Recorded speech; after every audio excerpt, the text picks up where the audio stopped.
Alright everybody, welcome along to your Physique Radio. It's episode number 4 on June the 18th, 2012. My name is Colin Kennedy and joining me on the line as always is Craig Clifford. Craig, we've got one hell of a show lined up this week. We've got a great interview coming forward. I'm really looking forward to talking to our guest. How about you? Oh, absolutely looking forward to this now, and I have been for a few weeks. We've got none other than second place in Toronto show this year in the 212 category. His name is Masoom Butt and he's an IFBB pro, and it's going to be a fantastic interview, so stay tuned guys and listen up. Yeah, it's very exciting to have Masoom on the show, and I'm really confident it's going to be a good interview, and guys, you're going to learn a little bit more about Masoom as he speaks about his career in bodybuilding and everything leading up. So we've got a really good one coming in, so like Craig said, stay tuned, and that's coming up a little bit later on. Right now then, we're going to go into our competition coverage. Again, we're still 2 weeks away from the Hartford, Connecticut show, which is on the 29th of June 2012. There's only an open class, but currently, Craig, again, like last week, this week I've yet to find any official updates. How about you?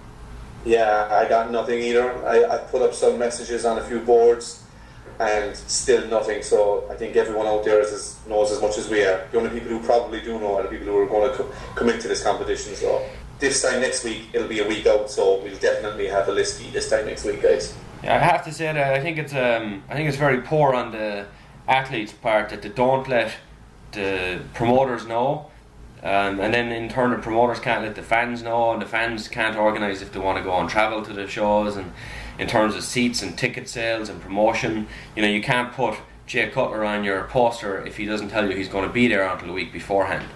Yeah, I mean, it possibly could be something like trying to play mind games with other competitors, as in you could say to the promoter maybe that, I'm doing the show, but I don't want anyone to know until a week out, till the list is out, just to try and get a heads up on who's going and something like that, you know what I mean? That's fair in terms of the promoter knowing, but the promoter can't use that information to sell tickets. That's true. And then you've got the bodybuilders complaining that the money isn't good enough, but yet they don't tell the promoter till a week beforehand that they're going to enter. How can he advertise and hype it up for the 4 or 5, 6 weeks leading in unless he knows who's in the show? I think to move forwards and to generate more money, we need more bums in the seats at the competitions, and that's only going to be created by having the big names listed 4, 5, 6 weeks out, so that people can organise to go, they can get the day off work, they can get babysitters or whatever the case may be. But people definitely need to know in advance. And I think one reason why the bigger competitions like the Arnold Classic and the Mr. Olympia are so successful in terms of people attending is because the list is released weeks in advance. 1 or 2 names might change in the final week, but generally 4 or 5 weeks out, who's going to be in the show. People can make the travel arrangements and people can get there to be entertained and to actually see the physiques that they want to see on stage, and not just some guy who's going to place 10, 11, 12, 13. You want to see those bigger guys on stage. If you're paying $25, $30 for a small show, or as much as $200 to attend the Mr. Olympia, you want to make sure you're getting your bang for your buck. And I think the athletes need to let the promoters know sooner rather than later to help that happen. Yeah, I totally agree with you actually. When you think of looking at posters, if you're going to put up a poster for a show and who have you got in it, you've no one nailed down. I mean, how can you make a proper poster? Yeah, exactly. Because people want to see, you look at your Olympia posters, there's always 5 guys in it, 6 guys. Same with your Arnold poster. Maybe the New York Pro, maybe, but nothing else. Shiru as well, that's another top line one. But I totally agree with you. I like the so-called smaller shows need to get these names on the poster for as early as possible. They should even have a 6-week cut-off point, I think, or even a 4-week cut-off point. Whereas a month before the show, if your name's not in, you're not attending, that's it. That's the thing, because these guys, they know 12, 16 weeks out if they're going to be doing a show. So 4 weeks out, let's say if you realise 4 or 5 days leading up to the show, or a week before, look, I'm not going to be in shape, I'm going to withdraw, then that's one thing. But there should be a punishment for that as well. You pay your entry fee. The pros have to pay an entry fee to enter the competitions. So you pay I think it's $1,000 or something like that. They pay their entry fee, and if they don't enter, the promoter keeps that money. The promoter has to make money out of this, otherwise the bodybuilders don't make money out of it. Or the IFBB, because most of these so-called smaller shows, a lot of them will be trying to get some points on the board.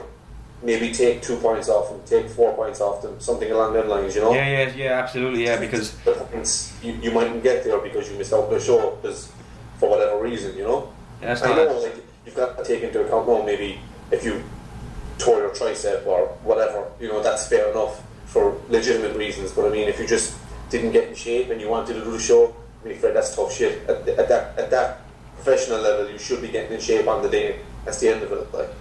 It's something you can't really stand unless you're in a position, but if you're a couple of weeks out, you know if you're going to be pretty damn close to being in shape or not. At absolute most, if you've like a 2 week prior to competition, look, I'm not going to make it, then fine, you get your money back or you lose 1 point of qualifying points.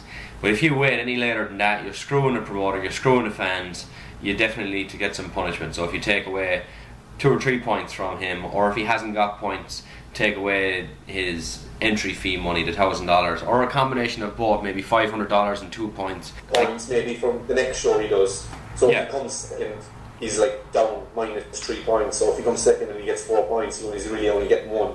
Those who aren't aware of what we're talking about with the point system, if you go back to episode number 2, I think it is, we do explain the point system for qualifying for the Mr. Olympia, which is in place this year, and you can find those on our Facebook page, facebook.com/Your Physique Radio, or on iTunes. If you search Your Physique Radio in the podcast section, we will show up.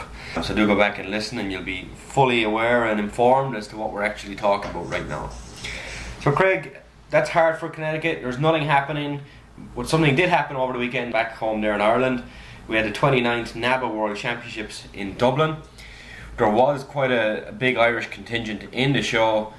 However, as of right now, and today is actually Sunday, guys, for those who are listening, we record on a Sunday, you'll hear this as of Monday. As of right now, we do not have competitor results. We have got pictures, thanks to irishmuscle.ie. They got plenty of pictures up there, but the results have yet to follow. So hopefully they'll be up there soon. So maybe by the time you hear this, you will be able to go on to irishmuscle.ie and check the actual winners' results from 1 through 10 or whatever it is for each category. But at the moment, what we have got coming in is coming from a gentleman who did attend the show, and he's given us the best of the Irish, and his name is Hans Vogel. He's telling us that Tommy Staunton won class 4, Tony Mout took 3rd place in class 3, and Andy Bells from the UK took 1st in that class. That's pretty much Andrew it. Bell, also the guy who won class 3, also went on to win the overall. And I'd like to take this moment to thank Hans for his input on this. We really appreciate it, mate. Absolutely, yeah. If anybody has any other results they'd like to post, throw them onto our Facebook page. You can just tag us or just share it with us on our own page ourselves, and we'd appreciate that. We will give an actual results rundown next week. Once the results come in, we'll give you a top 5 in each category. So if you were competing, you will hear your name called out. Tune in next week, that'll be episode number 5 of Your Physique Radio, and more coverage to come on the NABA Worlds, which were held in Dublin over the weekend. Alright guys, our interview of the week this week is brought to you by discountsupplements.ie, with 2 retail stores in Terranure and Clondalkin in Dublin, and also 1 in Kilcool in County Wicklow. Your Physique Radio listeners will receive a 5% discount and a free shaker bottle on all online orders when they enter the discount code YPR at the checkout. Discountsupplements.ie, Ireland's premier online supplement store. Our guest this week is an IFBB professional bodybuilder. He was born on June the 8th, 1972 in Lahore, Pakistan. He first stepped on a bodybuilding stage in 1987, and by 1991 he had experienced his first win as he became Mr. Lahore. In 1992 he wins again, this time as Mr. Pakistan, and follows that win with yet another by becoming Junior Mr. Asia in the same year. In 1993 he wins Mr. Asia and places 4th at the IFBB World Championships, all of this by the tender age of just 21 years.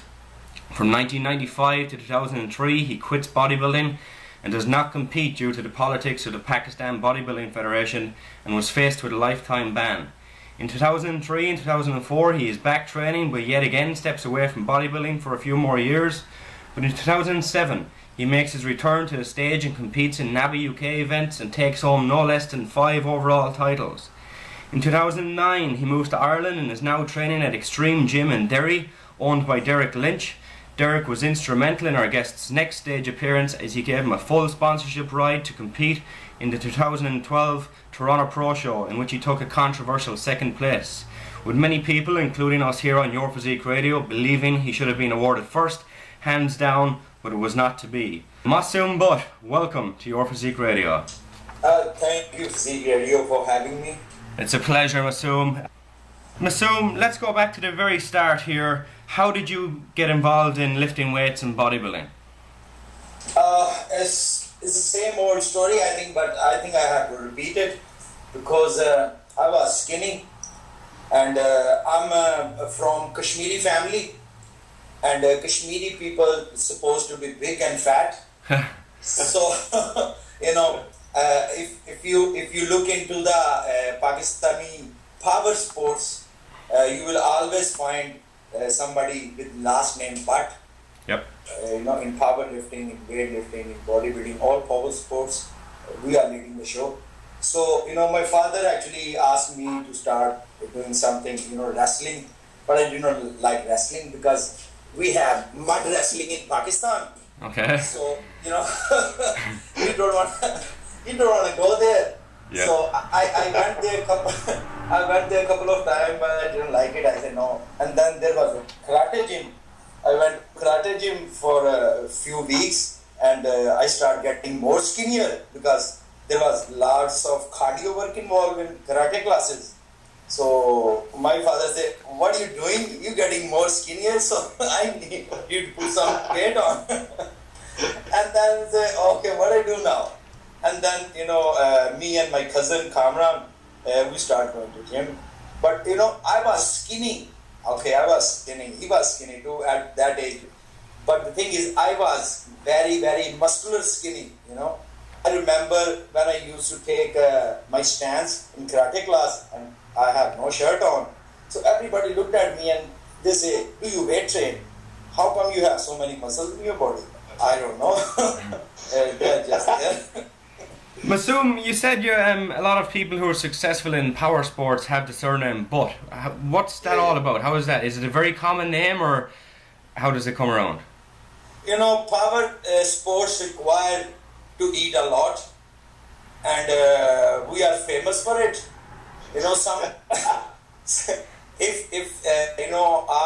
Somebody asked Butt that he was eating his food, and he asked him, you should drink some water in the middle somewhere, and he said, when the middle come, I will drink water. Yeah. That's a kind of funny. There are so many jokes about Butt family for their overeating because they are very fat people. So you always end up being the butt of the joke. But if you know the Pakistan theatre, they always throw the jokes about Butt family because of their overeating. That's like main agenda in every stage show. Throw some crap on us. Masoom, how is bodybuilding perceived in Pakistan? Oh, but actually, compared to Europe and America, bodybuilders are very well respected in Pakistan. When I started traveling in America and Australia and I realized that, the mainstream media in these countries, they don't really give bodybuilders coverage they deserve. Yep. Like, imagine Dorian Yates, 6-time Mr. Olympia, the guy who changed the bodybuilding world. How many times you saw him in mainstream media? In Pakistan, it's different. Or maybe, we develop some connections, personal connections with media. Bodybuilding gradually bring the change in the country. Bodybuilding is like a part of Pakistani culture now. Wow. Oh yeah. I personally think that bodybuilding is even bigger than cricket. Wow, geez. What? No way. Yeah, it is bigger than cricket, but the mainstream media, the Pakistani media, they just get the lead from international media. Yeah. They don't have mind to think for themselves. Still, they are now promoting bodybuilding a lot. I see, sometime bodybuilders interviews on TV, on very mainstream channels. Whenever they go out for the competition, I will have a few news reports running in the main channels of Pakistan in coming days. I'm in touch with them. So bodybuilding is a very well respected sports in Pakistan compared to other part of the world. Yeah, that's really surprising to hear. It's very good to hear, but it's very surprising for us, especially in Ireland. You know yourself, Masoom, from living there now up in Northern Ireland. There's no real respect outside of the gym. The guys in the gym will respect you, but outside of the gym, you're just a big meathead. It doesn't work. People forget about the personalities that these people have. Actually, the thing is, it's just a common perception the media has created about bodybuilders or about bodybuilding. But when common people meet you, they love you eventually. They like you. Yep, absolutely. That's my personal experience. Masoom, when did you leave Pakistan, and did you stop and live in England for a while, or did you come straight to Ireland? No, I was coming in and out in UK to see gym. Whenever I have some competition coming up, I come to UK, stay with gym for like 2 weeks or 4 weeks, compete and then go back home. And I actually moved into Southern Ireland in 2009. Okay. And then I moved in here last year in September. And Masoom, you said you took a break from training from bodybuilding from 1995 to 2003. Tell us why that happened. How did that all come about, and what consequences did you face? The thing is, my father was the main force behind me. He was spending all his money to help me getting ready for the shows. He passed away in '93, and as you mentioned before, most of bodybuilding shows I win in '93. My father passed away on 10th of February. Then I win in June Mr. Asia, and then in September I placed 4th in Mr. Universe. And I was the actually youngest Mr. Asia ever until now. I thought maybe I will get some sponsorship back home or some help from federation or government, but I did not get anything. And then my father was not there, so I was the head of the family of 15 to support the whole family. Whoa. It sounds like a good Irish family, Masoom. 15 people. Oh yeah. We are 8 brothers. Let me tell you, we are 8 brothers and sisters. 6 sisters, 2 brothers, my mother, and then my uncle, his missus, and 2 of his son and 1 of his daughter. They were living with us. And I was the only guy responsible for every day and need for everybody. Yeah, that was tough for me, and I was too young to do that. But I was doing 2 jobs. Luckily, police department, they get me a job, and then I was doing gym coaching and personal training. But it was not enough. Masoom, were you actually a police officer in Pakistan? Yes. I joined police in 1993, actually, after winning Mr. Asia competition. Very good. Tell us this, Masoom, once you got back into training in 2003, 2004, you took another break. What happened there? No, actually, I want to go back. I'm not finished with that part. All right, go back. Yeah, I really want to mention something here. One federation guy named Chaudhry Amin. He was the first Secretary General of Asian Bodybuilding Federation who get the affiliation with IFBB. He was a close friend of Ben Leader, and he is the main force behind FBB formation in Asia. Not too many people know that. Okay.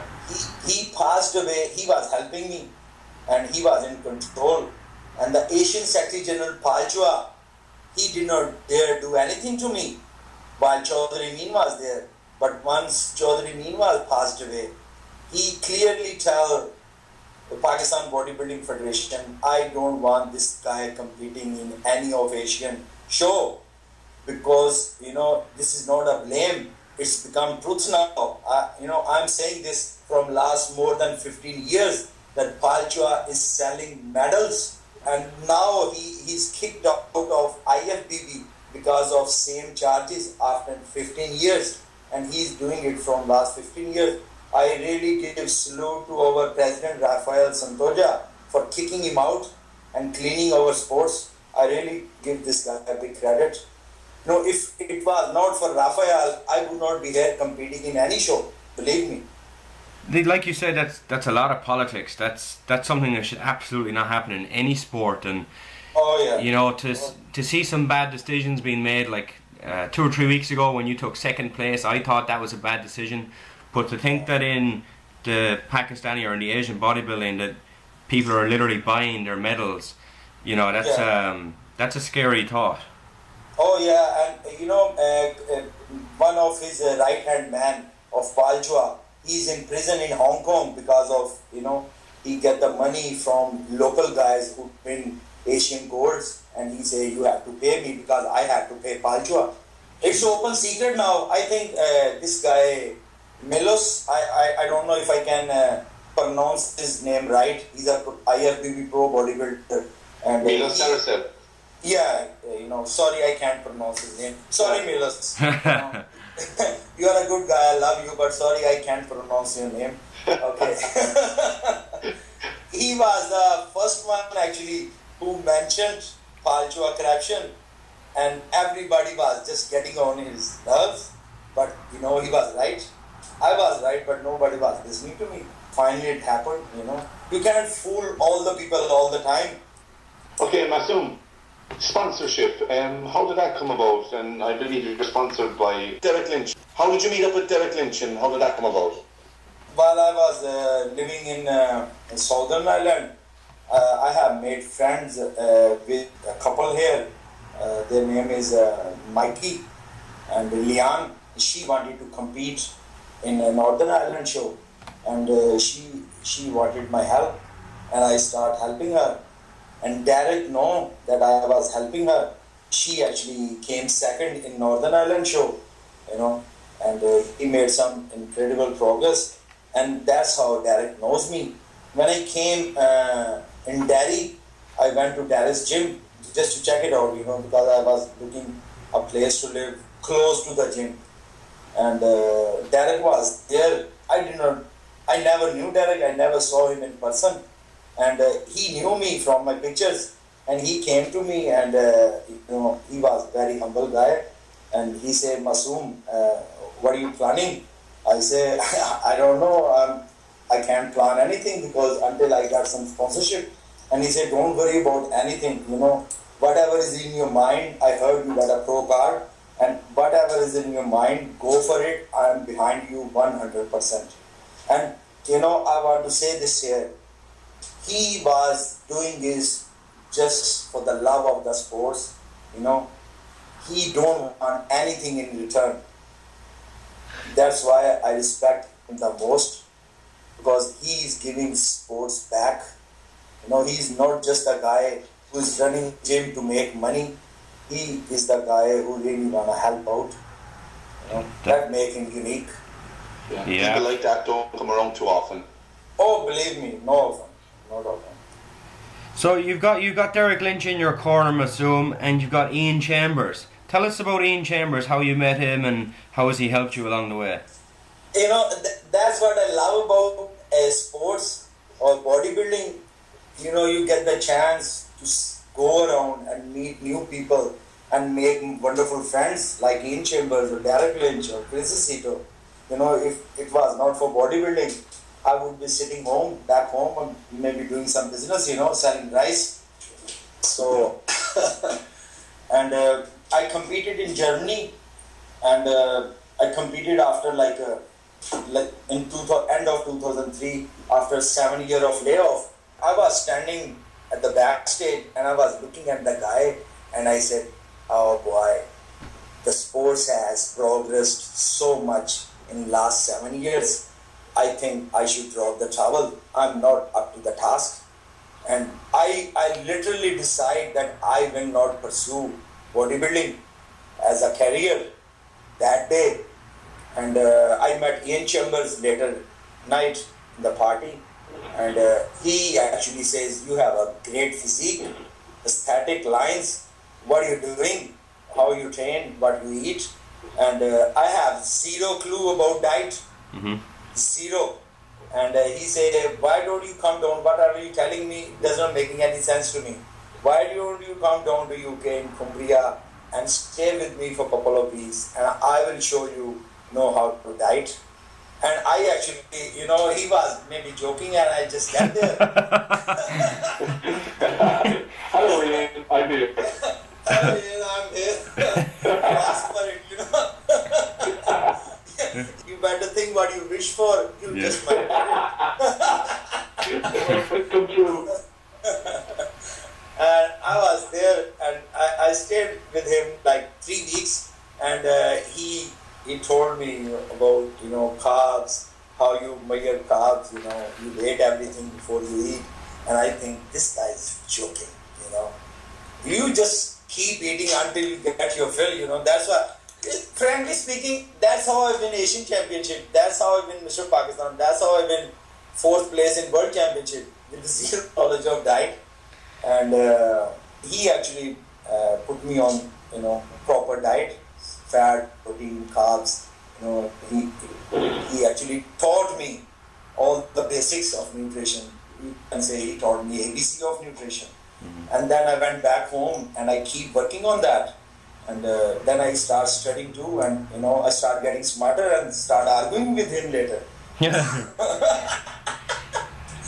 And but things start changing from there. 2004, I came back 2004. We placed second in a very good show. It was like brilliant lineup of 13, 14 guys in Pro-Ams, NABA Pro-Ams. And I was really happy to place second. And, there were lots of quality guys in that lineup. I just kept in touch with him since 2004, yeah. We just kept in touch, email, phone call. You always in touch since then. So most recently then, Masoom, you went and you did the Toronto Pro Show, the 212 class. You take second place, and you got a little bit more publicity because Chris Aceto was involved with your contest prep. Now, tell us when Chris was brought in and why bring in Chris when you had Ian there all along? Okay, the thing is, Chris is like a godfather of bodybuilding. Every knowledge about diet and nutrition floating around is coming from Chris Tan. That's a very big statement, but I can back it up, I think. Yep. All the guys, they are mixing up Chris Aceto knowledge and becoming a guru, but he is the main source. And me and Ayn, we are lucky, that we are in touch with him. Ian is also very happy, and we actually agreed whatever time we spend with him in Toronto, it is priceless. And why would he be jealous from Chris? He want good things happening for me. Yep. Yeah. And, so we are like best buddies. We always discuss things with each other, We argue, and he knows my body. He actually keeps me under control mentally because I get panic very fast. He always tells me, don't panic. You're all right. That's how things work. It's a good combination of 3 people now. I'd tell you what, Masoom, it looked excellent when you stepped on stage. We're told 187 pounds, 190 pounds, whatever weight you were on stage. I will ask you in a minute, but whatever weight you were on stage at the Toronto Pro, you looked unbelievable. And all of the comments that you're getting on the pictures on Facebook and on all the different sites, they're well deserved. You really, really did look unbelievable. So congratulations to you. Thank you. That's another proof that bodybuilding going in the wrong direction. People still want to see the physique of 80s. Whenever they see, they appreciate it. And the people who came to me and appreciate me, they were deeply involved with bodybuilding. They really knows what bodybuilding really is. So when you were in Toronto, I'm sure you met plenty of the IFBB pros from the 90s, Sean Ray and Flex Wheeler and stuff. Had you met these people before, and what type of conversations did you have with them? I met Flex Wheeler because I always admire his physique. I think he's the best potential of bodybuilding ever. There might be no another Flex Wheeler ever again. Sean Ray, is also good, but I like Flex Leader a lot, and I met him, and he actually says nice thing about my physique. He appreciate my pose, Sarjaliva pose, Yep. both hands up in the air. He said not too many people now can do this pose. No, I think the most recent person to try and do that was Lee Priest, and Lee Priest, you've got a similar height to Lee Priest. Yeah. You're 5'5", Masoom? I'm 5'6". You looked unbelievable on the day at 5'6". How heavy were you on stage, Masoom? I'm 188 pounds. Holy shit! That is incredible. That's absolutely incredible. That was just the bit. Like you honestly looked like you were on the 210, 212 range. From the pictures that we saw, at least, you looked wonderful. I don't know how you can improve, to be very honest. We hear that Ian is talking about hamstrings and glutes, and the judges were talking about hamstrings and glutes. But look, I think the physique you have right now is just the physique that should be winning these competitions. If you come second or third, it's a disaster. If you can bring back what you did in Toronto again, or a little bit better if you can, wow, that's all I can say. It's just unbelievable. So it's a breath of fresh air, Masoom, to see somebody like you on stage again, and get rid of these larger, bulkier physiques, the likes of our Kevin English, who are not very much a fan of his physique. It's just, it doesn't go down very well with us. We like the aesthetic ones like yourself. So thanks for showing up on the bodybuilding stage and giving everybody something to talk about. Oh, nice compliments. Actually, everybody's promoting what he believes in, and I always believes in aesthetic and creating illusion on stage. That's what bodybuilding was all about since the beginning. Like Lee Gabrada done it, Flex Wheeler done it, Danny Padilla done it. There are this line all the way back to the beginning. The illusionists who don't look that big in normal clothes, but when they get on stage and the lights, I always says, bodybuilders like movie stars. You see movie stars in real life, and you think, this guy is not that handsome. I look better than him. Yeah. But the thing is, he's photogenic. He look good on screen. That's the same thing applies in bodybuilding. Somebody might look very big and massive in the gym, clothes or working out, but when he get on stage, it's a totally different ball game. So if you have aesthetic and lines, you will look good on stage, no matter how you look in gym or in street clothes. Who cares? Yeah, it all comes down to competition day, and you did your job, you did your homework, so well done. Yeah. Masoom, I personally think you have a more aesthetically pleasing physique to look at than Kevin English. Is he still the man to beat, in your opinion, bearing in mind his last two shows he wasn't in such good shape? Or would Flex Lewis, do you think, is more of a threat in the 212 category? The thing is, I'm not chasing anyone. I only want to promote what I believe in. And if judges like it too, good enough for me, they can declare me a winner. Otherwise people are liking me very much, and that's enough for me. Masoom, tell us, when is your next competition, and will you be working with Chris and Ian for this one? Yes, of course. Ian is always in my corner, and Chris is like godsend. We hold on to it very tight. We don't let him go too easy, And my next competition is in October, which is from 5th to 7th of October in New Delhi, India. It's Sheru Classic. Yep. And I'm definitely going for that, because that's like a home crowd in India. And then the big show, Manchester show, which is a British Grand Prix. And British Grand Prix is, I think, on 21st or 20th of October, same month, and it's in Manchester. So I know so many people in Manchester, and I'm expecting a large number of Asian crowd first time come down to see me competing on international stage. Or people will be surprised how popular bodybuilding is in Asian community. That's something you're absolutely right with. You're the first, well, I won't say you're the first, but of recent years, you're definitely the best Asian bodybuilder who has stepped on stage in the IFBB.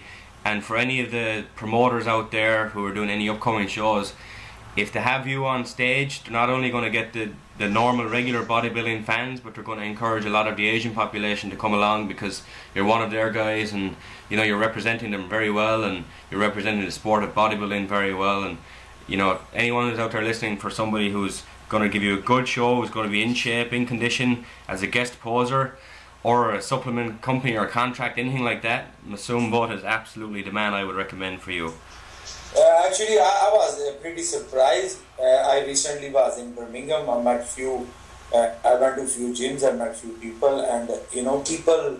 I think I'm having very, very positive influence of the youth of this country, Asian youth of this country, because they are feeling pride to see me winning on international stage, and you know, that will bring admiration, and they eventually want to do something positive, you know, which is a very good thing.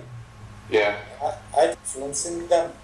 Yeah, because actually I have in my gym in Kerry, I've got a young Pakistani guy, he's 16 years old, and I was showing him pictures of you, and he was really, really happy, and I told him you're living in Derry and you're an IFBB pro, and he was really excited about it. He's actually left for Pakistan 2 days ago, actually spending the next 6 months in Pakistan. So, it will be. I'm very excited about it, because I'm the first guy from, you know, Asia, that part of Asia, India, Pakistan, after a very long time, who is competing internationally and actually placing better.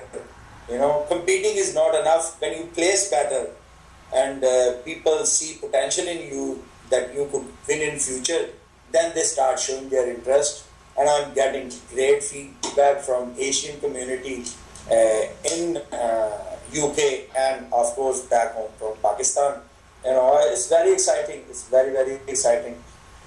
Masoom, you said your next competition is the Shrew Classic in October. So that means then that you're not going to do the Olympia, is that correct, if you qualify? The thing is, I placed second here. So I said, if I can't win a show, what's the point going to compete in Olympia? Okay. If I can't win the small show? You know, I want to go there when it means something, when I will be fighting in top 3 or top 5, you know, for the first place. I don't like to go there just with a part of Mr. Olympia, you know. you don't want to just make up the numbers. You want to go there and actually compete. No. I want to be, you know, this is every 100 soldiers, 80 should not be there, 70 should not be there, and 20s are there to fill the dead count. I don't want to be there to fill the dead count. Yeah, absolutely. I want to be in top breed, you know, who really put up the fight. You know, for some people, Masoom, that might be a risk to turn down a potential qualification for their first Olympia. But as far as you're concerned, or as I'm concerned, I definitely don't think it's a risk. I think that come next year or after the Shrew Classic, you're going to go in, you're going to come home with enough points or a first place win, and you're going to be qualified for the following Mr. Olympia. So, you know, for you, it probably is a wise choice, and it's definitely an understandable reason not to do the Olympia, because like you said, if you can't win the smaller shows, what chances have you got of winning those bigger shows? So focus all your energy on one that you can win and you will win, and you know, I think you're going the right way about it, to be honest. Yeah, because you know, this was my first show after more than 4 years of layoff. So I only can improve from here, and I never have opportunity in my life after 93 to compete whole year round, because it is very, very expensive to compete whole year round, especially in Pakistan. Mm-hmm. I only get ready for the show maximum 4 months. That's it. You know, every show I competed in from 2003 to 2007, I only give 16 weeks to get ready for it. That is it. After 1 year or 2 years, and I'm not in hurry. You know, whatever I'm doing right now, you know, I think Derek Lynch he cut me my first break, and I think I can capitalize on it. You were on stage in Toronto at 188 pounds, so you have plenty of room to go between 188 and 212. So you have plenty of room. I'm not planning at all to gain any weight. I'm not into weight gaining game, I just want to improve my condition, because I was criticized for having soft glutes, So the thing is, I think most of people would understand this. A long layoff put too much stubborn fat on you, and when you try to cut down, you reach the point where body just does not let go the last shreds of fat, and if you try to push hard, you will lose muscle mass rather than fat. So but for the next show, now my body is in low body fat level after 4 years. So the body is realizing this is the normal state. And now when I get ready for the next show and start dieting, it will let me have some fat off my ass without sacrificing my muscle mass, So I think I will be, even if I am in same weight, come back in same weight, I will be in at least 30-40% better condition. Okay. Wow. Now, Masoom, you're 188 on stage in Toronto. What are you off season? What is your highest weight that you've gotten up to without being fat, let's say? It used to be like I blow up to 240, 245 pound, because I competed always once in 2 years or once in 3 years. So I love eating, I love food. That's in my genes, and I eat a lot. But this time I say it's a counterproductive. First you bulk up, and then you work hard and do lots of cardio, and sacrifice lots of muscle mass to get ready for the show. Yep. I kept myself stay lean, and even if I was not competing, I was eating clean food, and I never let myself go over 90 kg. I feel very light on 90 kg weight, and I feel like I'm not putting any fat on. So I was different approach this time. I was growing into the show. I started with 90 kg and end up 86 kg, just 4 kg difference. I actually grow into the show. Brilliant. This is better approach because it's very easy on you. I was eating everything all the way to the end. I was eating bread. I was eating plenty of carbs. Everything I want to eat. Cheat meals, everything. It's a luxury, believe me. Masoom, give us an average idea of how your normal day works. So, what time do you get up at? When do you go to the gym? If you're going to work, what time? How long is your day? Because last night you sent me a message and it was very late in Ireland at the time. So give us an idea of an average day for Masoom Butt. Yeah, I actually recently moved in here, and gym timings, I don't train that much actually. I just train for 40 minutes, that's all. And I'm not a very big fan of cardio. I actually hate cardio. I only did 3 or 4 week cardio for this show, and I stopped doing cardio 4 weeks out. I was not doing any cardio in last 4 weeks before the show. So wow. Yeah, I actually just yesterday I wrote an article for the gym I'm at about weight loss, and I believe that through food alone you should get there. If you need cardio for an extra little bit, fine, but bringing cardio and food together at the same time isn't always necessary. Yeah, actually that's the biggest mistake I used to make. Put everything together and then you don't know what's working. Exactly. Yeah. And, if I go step by step, then I know what's working, and I can add things to promote fat loss. And that's exactly what I did this time. I was in total control, and whenever I get confused, I ask Chris. He always shows me the right way, because some point you get 2 opinions about something. Mm-hmm. And then I discuss with Ian, and then Chris is final authority. He says, like 4 weeks ago, I sent him a picture, and he says, "This is it. trying to get lean more than this will make you small, not better.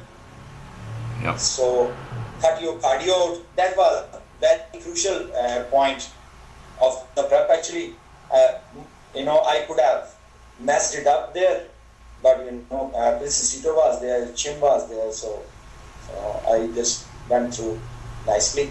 You got two very good guys there in your corner that you can trust. Having that trust in somebody is very good, and it's worked. Like we said already. You looked incredible. So I feel lucky this way because I met a Sito on a very right time, and Jim was very happy and excited about it. We were like kids in the candy store when we met Chris Sito. We want to absorb as much as we can, but he was very busy over there with other things. But we went out for a couple of dinners and we had a lot of fun over there. Yeah, I've never met Chris myself, and I would love to sit down and just talk to him for a half an hour or an hour, as long as he has, and just keep picking his brain, because like you said, you call him the godfather. I really believe in his principles. Keep it simple, don't overcomplicate things, delete the variables, don't try and do everything at once, because then you don't know what's working, like you said. I like his approach, or anything that I've seen in terms of the likes of yourself that you're telling us or that we see online. He's very, very clean about it. Yeah, in a way, I felt more closer to him because once I started reading his article, and I was actually practically doing what he preached. It was very close. I was lacking in finishing touches, and now I have him, so I'm covered there too. Yeah, hold on to him, put him into a small box and keep him in your back bedroom if you have to. Yeah. Let's see if he let me do it. Yeah. Masoom, do you have family living out in kids, wife? My wife and my 6-year-old son, they are living with me here. We actually, when he offered me sponsorship, and I spoke to my missus, and I actually wanted to start some business, because when I was living in Southern Ireland, I was doing my own business. I had a store there, and we actually wanted to do similar something like that. And I says he's offering sponsorship, so why don't I go? Just give me one more chance. Let's see what happens. If I become successful on international stage, I like this lifestyle. I love bodybuilding lifestyle. It's very entertaining, very fulfilling, and I love to do it. I love to train people. I love to chat with people about diet, nutrition, exercise. I love these things, and I think she said, "Okay, just give it a try." Yeah. And then if nothing happened, then we will start our own business. But I think it's going in better direction now. So let's see what the future brings. I think the next few years for you, Masoom, in bodybuilding is going to be pretty big. I really do. Hope so, but I will work hard for it.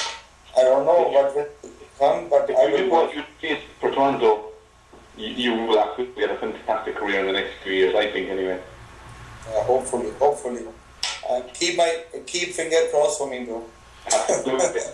Masoom, you turned 40 years old there a couple of weeks ago. Oh boy! we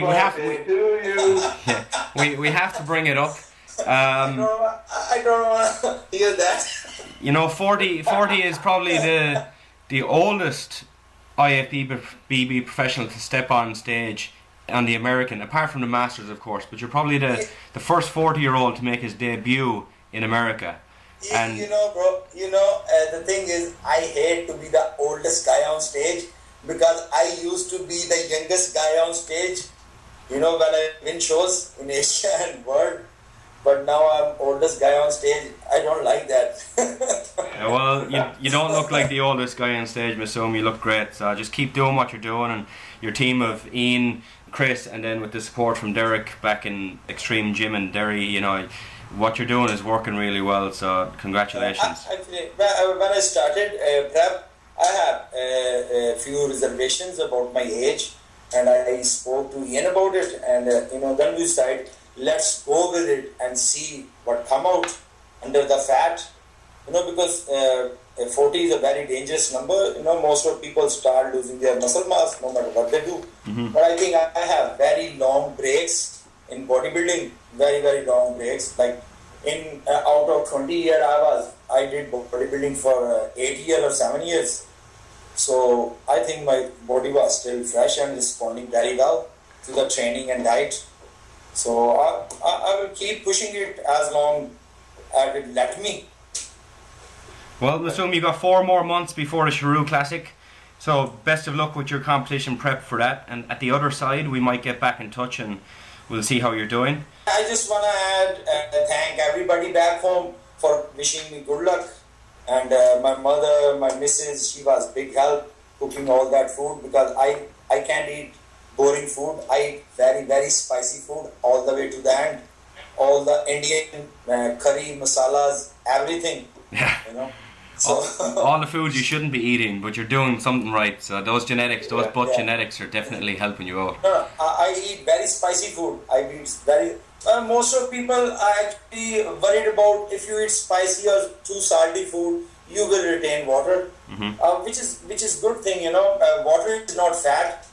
Yeah. You can get rid of water anytime you want. Yeah, it's a fat we are trying to lose. So I love tasty food. I can't eat boring food. I'm too old to eat boring food. You know. Masoom, if any nutrition companies or any companies want to get in touch with you for sponsorship or maybe something or representing them, how can they get in touch with you? I'm on Facebook. I'm trying. Somebody is helping me to set up my website. You know, but you know, for now, you can anybody who want to contact me can join me on Facebook. My name is very dear. If you type on Facebook Masoom Butt, only I will come up, because you will never find any other Masoom Butt. There is not too many people in Pakistan who have this name. It's a very unique name. So when you try it, go on Facebook and type Masoom Butt. I think maybe just 2 or 3 people will come up. Alright, well guys, with that then we come to the end of the interview. So with the physique of a Greek god and the looks of a movie star, Masoom Butt, thank you for joining us on Your Physique Radio. I'm flying. Thank you guys, thank you so much. Thanks, Masoom. This is what a sportsman want, appreciation, you know. That's all we want, we live for it. Well, Masoom, keep moving forwards, keep doing what you're doing, and best of luck in the future. Thank you so much, guys. Alright. Thank you, Masoom. Also guys, we'd just like to mention that if you would like to see Masoom Butt in person, he will be guest posing at the Powerhouse Gym Whitehaven Cumbrian Classic. It's a UK BFF event. It's being held on Sunday, July 1st, 2012 at the Whitehaven Civic Hall. Tickets are £15, doors open at 1 PM. And also along with Masoom, you will have Bernie Cooper guest posing, Nanu Manu guest posing, and Trevor Crouch. So if you're in the area, July 1st, 2012, Cumbrian Classic in Whitehaven, get down and you're in for a show. And now guys, the next topic is the top 5 exercises, ones if you could only do for the rest of your life. So if you wanted to shoot off there, Colin, with your top 5? Yeah, absolutely. My top 5 exercises this week, I will list them first, then I'll give you a reason as to why once I've gone through my top 5. We've got bench press, deadlifts, bent over rows, walking lunges, and a leg press. Now some of you might be surprised that some exercises are not listed, but they're my 5 and I'll give you the reasons why. Bench press, absolutely the biggest power movement you can do for your chest. Your shoulders are involved, your triceps are involved. You know, you get underneath the bar, you push the weight. There's varying techniques. You can go slow reps, you can go explosive, you can go your standard 2 seconds up, 2 seconds down, whatever way you're doing it. But in terms of absolute strength in a pushing motion, the bench press cannot be beaten in my opinion. Some will argue that the dumbbell is a better range of motion, this and that, but for me in terms of power, performance, laying down, flat on your back, the bench press is going to be the best indicator of how much you can push. Deadlifts is number 2. Deadlifts, I mean, if you haven't deadlifted before, you need to try it. The only reason I would say don't do deadlifts is if you have any contraindications with your lower back. So if your lower back is tender or prone to injury, probably not something you want to try and do as deadlifts. But if you're fully able-bodied and there's no risks that you're aware of, at least, deadlifts are on my list. Upper back, lower back, your lumbar and the lower back region, your spinal erectors up through your upper back. You're going to get a good bit of trapezius work as well, a lot of hamstrings, a lot of glutes, some quads. it really is a good power movement. Again, you're trying to pick something up off the ground, nice and fluid, lower reps, higher reps, I don't care. You're getting some cardio workout as well. If you've done deadlifts, you'll realise how tired you are because of how much oxygen you use. It's really a whole body movement.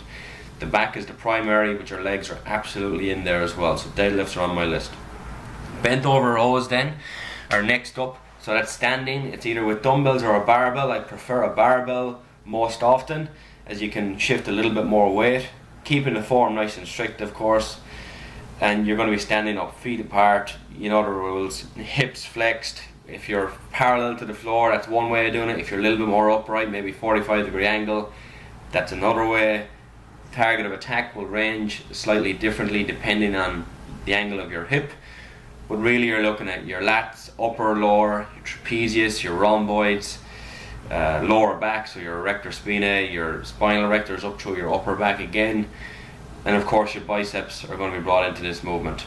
Overhand grip, not as much. Underhand grip, more so. And again, the back of your shoulders as well will also be worked. Really, really good movement for your back, bent over rows, dumbbells or barbell. Moving to the lower half of the body then, I've got walking lunges in first. Most people tend not to like walking lunges because they firstly do them wrong. Secondly, they don't really know how far they should go in terms of what weight they're lifting, how many repetitions, this and that. Same as anything, guys. If you're doing 10-12 repetitions of a leg press or a squat, do 10 or 12 repetitions of a walking lunge. So it's 10 on your left, 10 on your right. And I'm not talking about taking a step forwards and stepping back. I am talking about walking in a straight line. Get your 20 total repetitions done. Drop the weight, take your rest, repeat. Alright, get your 3, 4, 5 sets in, whatever it is. When you're doing your walking lunges, your primary concern is to push with your front heel and push up and forwards. Do not jerk backwards on the weight, and make sure that when you are pushing up and forwards, your heel is the primary contact with the floor. Your glutes are going to work, your hamstrings are going to work, your quads are going to work, and again your cardio is going to be working a little bit as well. If you've seen any of the hardcore guys up in their car parks with the 245s on the side of the bar and they're walking lunges down the car park in whatever 100 degrees Fahrenheit, you know, it's definitely a workout. If you haven't tried it before, walking lunges done correctly, there's not much better than that for the lower half. My last exercise then is a leg press. Again, working the same muscles as the walking lunge. You've got your quads, hamstring, glutes, a little bit of calf, but not very much. And I'm picking the leg press over the squat because there's more variations in which you can do with a standard leg press than you can with a squat in a safe fashion. Plus, anyone who has any lower back issues, or if your lower back isn't as strong as your legs in comparison for the squat, you're not going to be able to lift as much weight. So leg presses, to me, they're safer, there's more variety, and absolutely, for me personally, I can lift a hell of a lot more weight and I feel a much better workout from a leg press than I do from a squat. Some would argue, but for me, that's my 5. So we got bench press, deadlifts, bent over rows, walking lunges, and leg press.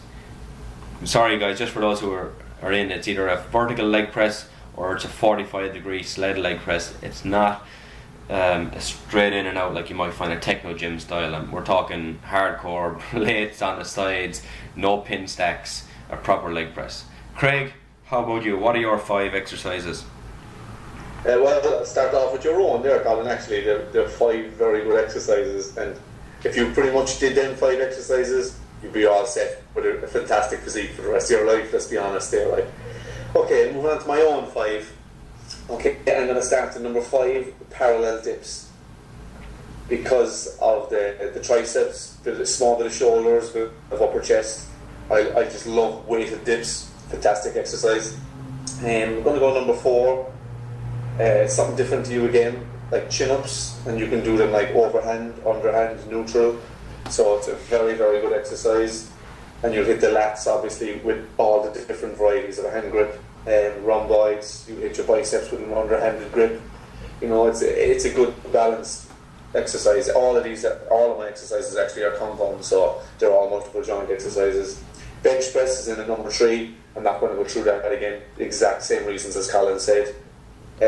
I'm going to go for a squat at number 2. Just because of the amount of stress it puts on your body while you're actually doing it.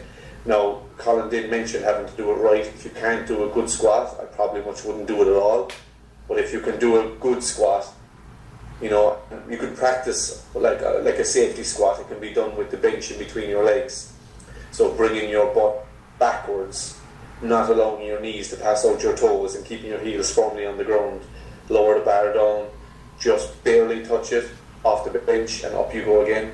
If you can do that nice and safely and feel, but most importantly, feel the contraction in your quads and your glutes and a small bit of your hamstrings, then you're good to go. If you can't, don't. But a good squat will give you some big legs, like really big legs. And in first place, exactly for the same reasons Colin said, it's a deadlift. It has to be. It does pretty much everything. And if I had to pick any of them to pick for my one and only exercise, it'd probably be deadlifts, just because of how many muscle groups it actually indirectly hits. So that'd be my top 5 anyway, Colin. What I will say, you pretty much said everything, being honest, with the deadlift and the bench press, you know, so I can't really go any more on that. So yeah, what I will say is some people would argue that the power clean and the snatch should be listed in some of those top 5s. To me, they're very technical moves, and unless you have them absolutely perfect, I mean, you're not going to develop the strength or the power that you could.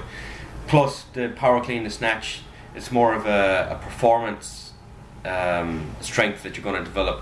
So you will be able to accelerate with speed, let's say, but it doesn't necessarily translate to pushing power if you're playing rugby or something, or you know, leg strength power. There's that aspect to it. I was actually going to mention this before you did as well, that the snatch and the clean and jerk and all them type of movements, they are fantastic power movements. But my idea and my thinking is geared towards bodybuilding. Exactly. You know, not being the most powerful guy in the world, but power, like it's more geared towards bodybuilding, guys. That's my top 5, and I'm sure you thought about your top 5 from that point of view as well, Colin. Yeah, if we're looking at talking absolute mass, the power clean and the snatch are not going to be in that list. You know, you're not going to find a bodybuilder doing a power clean or a snatch. Reason being, it's not because they can't do it, it's because it's not as beneficial as getting into a leg press or a bench press for building muscle size. So there is a difference, but absolutely, like Craig said, for bodybuilding, our lists were really based towards bodybuilding. Exactly. Okay, guys, well, moving on to the next segment, we're going to go for gym reviews. So, what I got, my 2 this week are my own gym, Castlemaine Gym in County Kerry, and Temple Gym, which is Dorian Yates Gym in Birmingham. So I'm going to start with my own gym. Now, bit biased here, of course, but I'm going to get started with the parking aspect of our gym. It's fully tarmac car park. It's free. It's right off the main road, so the car's safe. It's all monitored through video cameras, so it's pretty good at car parking, and there's plenty of it anyway. What I'm going to say, the location. I suppose I'm looking at it from the point of view as it's not in a major town, but it is bang in the middle of 3 of Kerry's biggest towns, which would be Tralee, Killarney and Clorglan. So it's right in the middle of that triangle. So we have clients from all 3 towns, which is good. So it'd be fantastic if we were in the middle of Killarney or the middle of Tralee. But you know what, we're not, and we got to look at the positives from that side. Atmosphere, I think personally, is very good on a daily basis. You know, music is pretty loud. It can be anything, like house music, it can be metal, depending on what way you're feeling. And you know what, I give all my members free rein to go change the CD if they want. You know, put on their iPod. All the music has docks, so you can throw in your own iPod, charge it up, listen to your own music, whatever. It's no problem. I like that freedom as well for people. The weight room, which is probably the most important thing we should be talking about for this show. It's got everything. We've got dumbbells up to 40, and within the next few weeks we have them up to 56 kgs. That is. What else? We've got leg pressing. We've got squat racks. You know, leg extensions, leg curls. Shoulder press, bench press, all them machines. We've got Smith machines, we've got a leverage press, cable crossover, a good few stacks, lat pull downs. We have basically everything you need to build a good physique. You know, in good clean surroundings, which I'm emphasising the word clean just because of my next gym that I'm going to review. So, you know, and it's got plenty of cardio, guys. So your regular gym bunnies who are coming in every morning at 9 o'clock. They drop the kids off and up at creche or whatever, and then they go to do their cardio. And we've got treadmills, bikes, cross trainers, rowers, so we've got everything you need. What can I say? The changing rooms, good, clean, plenty showers, free lockers. So yeah, I think it's a pretty good gym. We're in the process of doing an extension at the moment, so we're trying to extend upstairs, which would give us about an extra 200 square feet of space for more equipment for the gym. And downstairs we're going to have a sauna and steam room, so that's in the process of getting plan permission at the moment. So if I had to say out of 10, I'd give my gym a 9, just because of the space probably aspect right now, but hopefully I'll be able to give it a 10 pretty soon. Okay, what else? Temple Gym in Birmingham. I was there a few weeks back. But Dorian's gym is a must if you're in Birmingham anyway, guys. The location is bang in the centre of town, so that's fantastic, as it's easily accessible by all your buses, your rail, all that kind of stuff. But what I will say, if you're going to drive, you got to park in a multi-storey car park, which is a couple of blocks away. It costs obviously to park there, so parking is not the greatest thing for if you're going to be driving there. The gym is, like, as I mentioned, clean in my own gym. This gym is pretty dirty. I won't hold back, and I'm sure anyone who's listening and trains there or has trained there can totally agree with me. It's pretty cramped, but what I will say, it's the gym that built one of the greatest champions of all time. So you can't say otherwise. It's pretty hardcore. It's got plenty of machines and absolutely loads of free weights, and they're all old, all the free weights, but they're in perfect working order, so they're obviously looked after every day. And like I said, the atmosphere in there is really, really good, because there's lots of big guys who train hard and heavy. I mean, you probably will come across Dorian the odd time when you go in there. The one time I was there, I came across Branch Warren training legs. It was just fantastic to see a pro training right there next to me. Absolutely unbelievable training, the intensity he had. But look, out of 10, I'd give it an 8, and I'm taking 2 points with it because of pretty much the filth of the place. The change rooms are something that came out of 1930, I'm pretty sure. They were last done in that era, I'd imagine too. I wouldn't take a shower in it, I'll put it that way. And let me see, I'm taking 2 points away, and the parking, of course. So, but like, if you're going to go to Birmingham, guys, I'm giving it 8 out of 10. It's a must if you're going to go, or if you're in that vicinity, you're looking for a gym. You won't be disappointed, I promise you that, guys. So, Colin, what you got for us? Alright, guys, well, I'm going to hit the American side of it. I'm going to go with the world's famous Gold's Gym. We've got the one in Venice, California, and we're also going to cover Gold's Gym in Ahwatukee here in Arizona, which is the gym I currently train at. So to go with Gold's Gym in Venice first, Gold's Gym is Gold's Gym. You walk up to the outside of the building, and firstly you see the big sign up on the roof. It must be 100 feet wide and probably 15 feet tall, and it just says Gold's Gym. Everyone's seen the pictures. You know you're there when you arrive. Before you get in there, car parking is not an issue, even though you're in a very popular area, which is Venice Beach in California. They have their own parking, so they've got parking in front, they've got parking behind, and about 200 yards down the street they have another parking lot as well, so parking is not an issue. When you pull in, like I said, you're going to see the big gold sign up on top saying Gold's Gym. You walk in, you're going to hit the reception desk straight in front of you. To your left you've got the pro shop, so you've got your tank tops, t-shirts, protein shakes, powders, belts, all that good stuff, a few of which I have purchased, and also Craig, you got a couple as well back home. And then to your right you've got the sales desk. So that's all the stuff that's right there in front of you when you first walk in. Let's go into the main gym.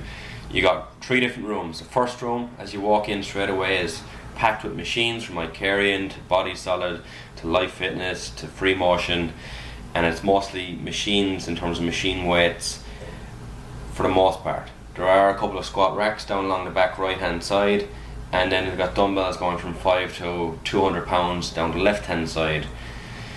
If you need more than 200 pounds dumbbells, more power to you, but I think 200 is a really good number. And then also that's basically their main leg area. So at the back of that gym, on one side, on the right hand side, you've got your squat racks, on the left you've got your dumbbells, and in the middle you've got most of the leg machines. So I think there's 4 or 5 different variations of a 45-degree leg press.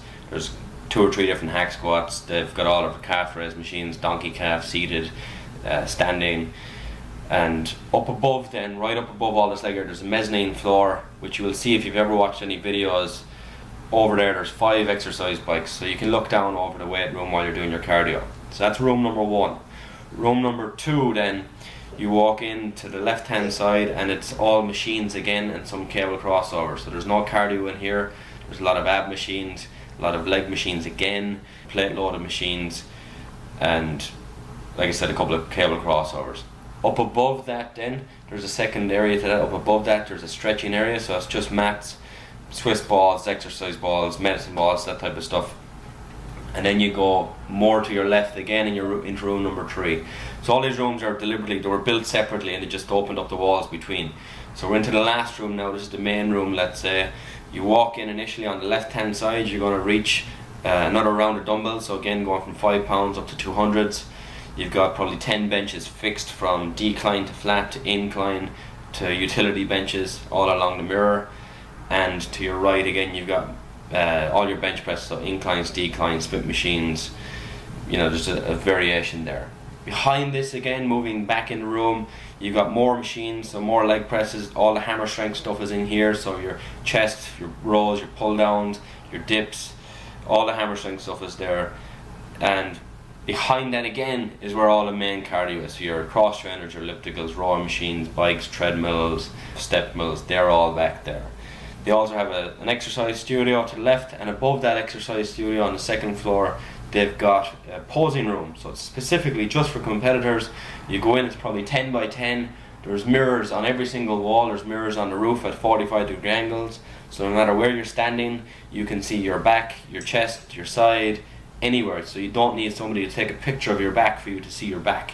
You can literally go in there, you get the key from the front room, from the front reception desk, go in and go through your mandatories, and you can really see how you're looking. The lighting is quite good in there as well.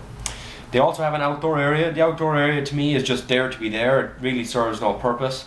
They've got a couple of heavy bags hanging up for the guys who want to do some kickboxing or boxing, whatever it is. And then they've got a couple of machines in a shaded area, so they've got a chest press and a few more, and they've also got dumbbells up to probably 100 pounds outside.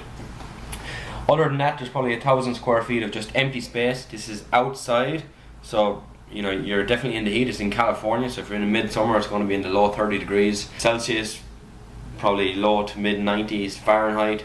If you're going to be out there, don't be out there too long, because it is a hell of a hot day sometimes. Again, you're Irish. Absolutely, yeah. I lasted about 2 minutes and I had to go back in. But I think it's just there to be there. Like I said, it doesn't really serve much of a purpose. But the gym overall, you walk in, the atmosphere is there. You have the pictures lining every wall in every room of Arnold Schwarzenegger, Frank Zane, Jay Cutler, Ronnie Coleman, Dorian Yates. All the Olympia winners are lined up on one wall. So going all the way back from the very first, which is 1965, I think, all the way up. Each year is classified. They have the picture to match the year, the winner. They have the same for the Women's Olympiad, so the Miss Olympia. They've also got Miss International, which is the Arnold Classic Women's. They've got the Arnold Classic champions, the figure and fitness, and then basically every other professional bodybuilder or top amateur bodybuilder who has trained there, there's an image of them up on the wall. And we're talking 6 by 4 feet pictures. They're not little pictures you're going to pick out and show your family and friends. These are big framed pictures up on the walls. And to go into the kind of the mainstream celebrity aspect, all of the sports stars who have trained over the years, from basketball to baseball to American football, their jerseys are framed and placed up along the top walls as well. So they also line, I think it's in room number 2, they line the walls there. So the likes of Barry Bonds and Jose Canseco and all those guys, Kobe Bryant, anyone who's trained there, their jersey is framed and hung up, and they've been there.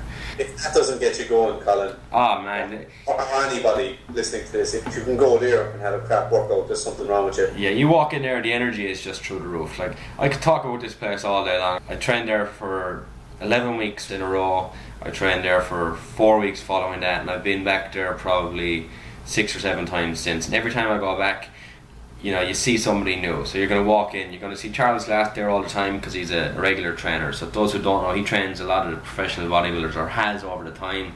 His clients include Dexter Jackson, Flex Wheeler, Chris Cormier, Kai Green at one stage. You know, it's just Dennis crazy. James. Yeah. Dennis James, yeah. And the times I've been there, I've met Kai Green, Ben Pekulski, Bob Ciccarello, Gunter Schlierkamp, Dexter Jackson, Hidetari Yamagishi, Chris Cormier. People say it's not what it used to be in the 80s and 90s. If you haven't been there, it's still worth going, and you want to get there soon too, because it is going to be closing down due to the lease of the building being sold to Google. So I believe it's in June 2013. Gold's Gym will no longer be in Venice Beach at the location it currently is, at least.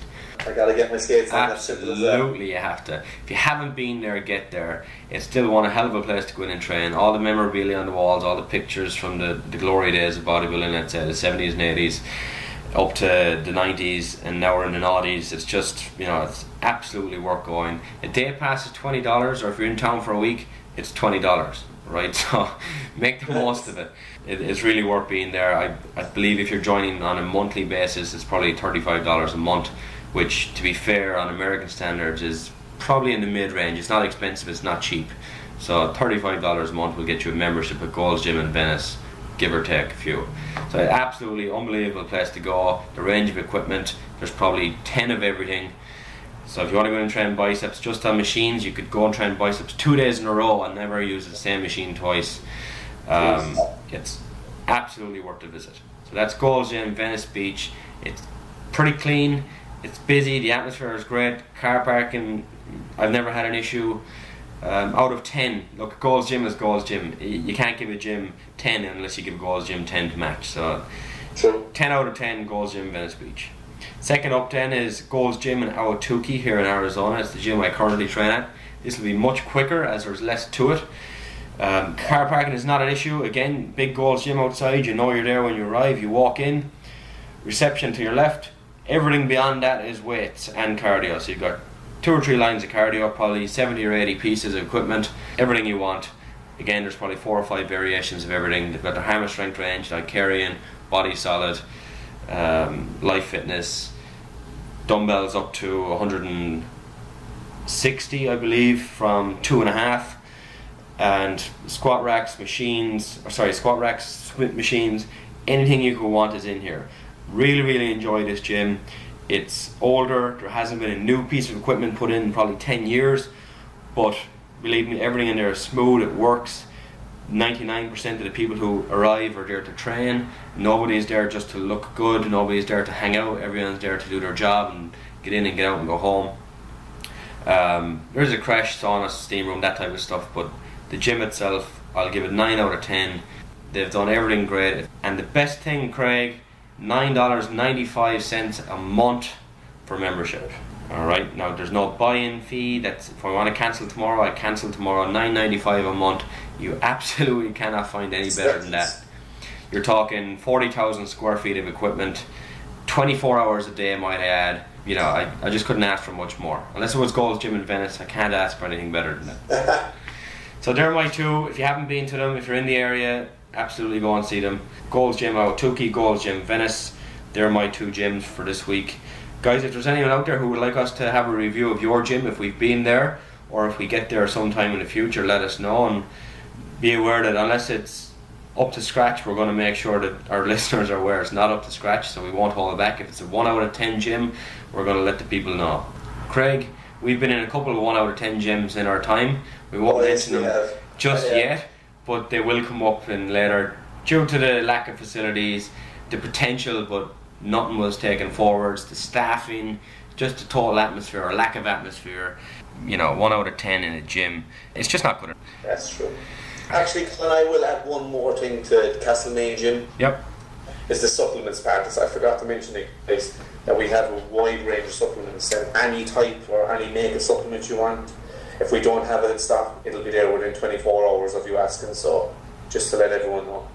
Alright guys, next up we've got the Q&A segment. This segment is brought to you by Body Benefit Health and Fitness, making fitness fun. For more information, visit Body Benefit Health and Fitness on Facebook. This week we've got 2 questions. One is from a couple of weeks back, Lisa in Dublin. We are getting to you. We're sorry it's late, but we will get to you today.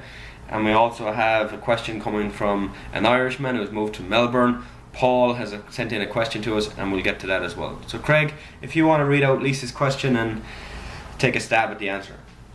Alright, so Lisa, she emailed us and asks, I just joined the gym and met my instructor. He gave me an exercise program that has 2 days of weights and 2 days of fitness. I told him I want to tone up and lose some weight. Do I need two days of weights a week? I don't want to get muscular, I just want to be stronger and more toned. Guys, please help. Okay, well, Lisa, thanks for the question anyway, first and foremost. And it's actually quite a popular question amongst women. I don't want to do weights because I'll turn into Arnold, or I'll have bulging veins, and so on and so forth. Put in whatever you want after that sentence. So for the most part, I guarantee you will not get bulky unless you are trying to do so. Mostly because women don't produce enough testosterone compared to men. In fact, it's only about 5 to 10% compared to men. And secondly, you would have to eat extraordinary amounts of food to get that big. And lastly, you would have to be weight training about 5 or 6 times a week with little cardio. And then, seeing as you're not doing any of them 3 things, you're more likely not going to get bulky or muscular. Now, as for your program, it seems pretty balanced. 2 days of cardio, 2 days weights. And for your weights, I presume your trainer has given mostly compound movements, which are great for helping with toning. And by toning muscle, I mean muscle will get harder and stronger, not noticeably bigger. So you will lose some of that jiggle, which I'm sure you don't have, of course. And your cardio seems pretty good too. 2 days starting off is probably sufficient. I keep it moderate and not high. If you had to rate your intensity out of 10, I'd be at the best at about a 7. So if I came up talking to you, you could probably hold a conversation with me, not for too long, while you're doing your cardio. So don't go nuts on the cardio either if you want to keep that muscle mass as much as possible. That's pretty much a quick insight into your answer. You see a lot of women as well, some of the bodybuilding women that you'd see in magazines and so on and so forth, and they are deliberately trying to get that way. So, and believe me, some of them don't even reach the muscular level, even though they are trying. So if you're not trying to be muscular, believe me, it's not going to happen by accident. I can promise you that. You have to be taking, most people will have to be taking outside stuff as well, and we won't get into that now, which is probably the chemical side of it, but a lot would be as well, so don't worry too much about it anyway. All this will be only possible as well with reaching a toned physique if your diet is in check. So hopefully your trainer has gone through this with you. If he hasn't, you can get on to me or Colin again. And thanks again, and hope it's clear up your mind. Any more info, you can email us at yourphysiqueradio@gmail.com or get onto our Facebook, which is facebook.com/yourphysiqueradio.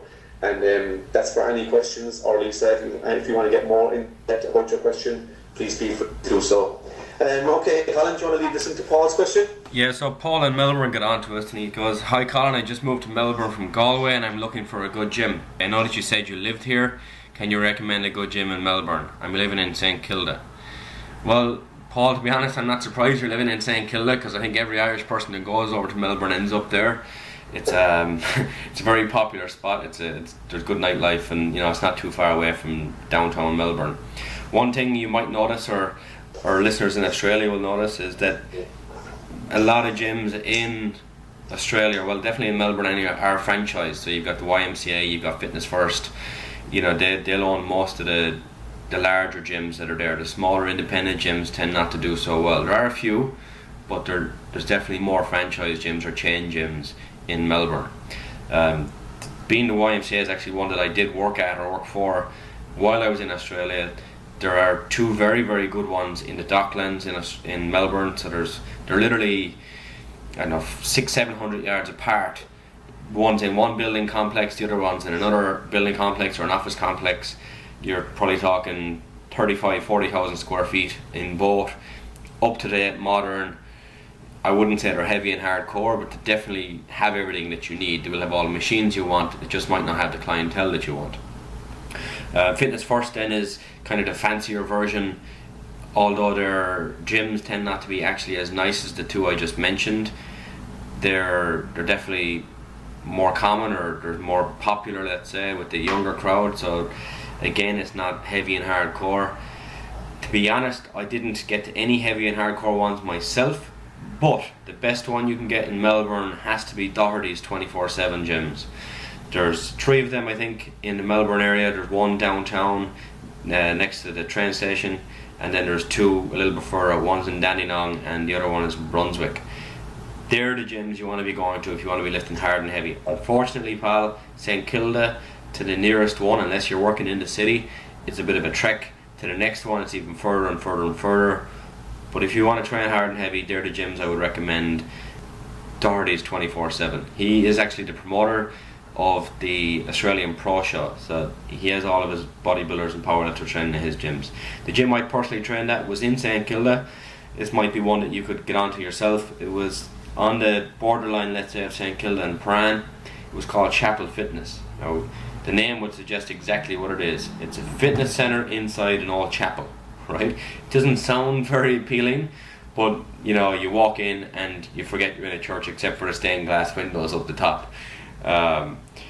It's, you know, it's small. It's probably a couple of thousand square feet at the most, but they have got everything that you need. They've got a couple of variations of leg press, leg extension, cable crossovers, cable presses, squat racks. They have some I'll call them replica hammer strength machines. They're not hammer strength, but they look exactly the same as, I forget the actual name. I think it's an Australian company.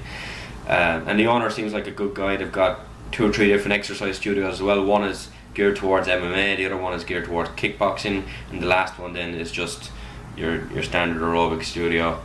I think it's about $20 a month, or sorry, $20 every 2 weeks, I believe, or $15 for every 2 weeks. So it's reasonable, but it is the only one you can use. So if you're traveling around the city or you're traveling around the country, a chain gym might be the way to go, because they will allow you to go from a YMCA in Melbourne or a Fitness First in Melbourne. If you go to Sydney, you can also use those ones in Sydney, depending on your membership type. So that is the one benefit for backpackers or travellers who are in Australia. I would recommend a chain gym, because in the long term you're going to get more for your money if you're travelling. But if you're staying in Melbourne, Doherty's 24/7, they're the gyms I would recommend. Google them, they'll pop up. Price wise, I have no idea, but absolutely equipment wise, atmosphere wise, that's where you want to be. Craig, that ends the Q&A segment. Next week we're going to have our Hartford Pro Show preview. We'll have our topics of the week, which will be training splits, do's and don'ts. So that's going to be an interesting one. I'm definitely sure we'll have some varying opinions on that one. We'll have our top 5 supplements to use. So we're talking about branched chain amino acids, fish oils, protein powders, creatine, that type of stuff. The top 5 we would recommend if you're trying to gear towards getting the most out of your training, be it through fitness or strength. You know, they're really something you do want to add to your standard whole food diet. And the Q&A section will be back. So if anybody wants to get in touch with us to answer a question, by all means do so. Craig, how can the listeners get in touch? Well guys, our contact information, right? If you want to contact Colin directly, visit www.yourphysiquepersonaltraining.com. If you want to contact myself, get onto our Facebook page, so www.facebook.com/CastleMain You can contact the show on our Facebook page, which is facebook.com/yourphysiqueradio. You can get us on email at yourphysiqueradio@gmail.com, and you can also follow us on Twitter at Physique Radio. We would also like to add to anyone who's out there, if you want to be a friend with us on Facebook, we would love to have you. Please feel free to add us, and we'll keep you updated with all of the information from the IFBB circuit and as much as we can from the circuit at home in Ireland. So with that, we come to the end of episode number 4 of Your Physique Radio. We would like to thank Masoom Butt for coming on to the show and giving us the interview we hoped for and wanted and expected. We wish him the best in his future competitions. We would also like to thank our sponsors, Body Benefit Health and Fitness and DiscountSupplements.ie. Until next week, remember, it's your physique. And it's your choice.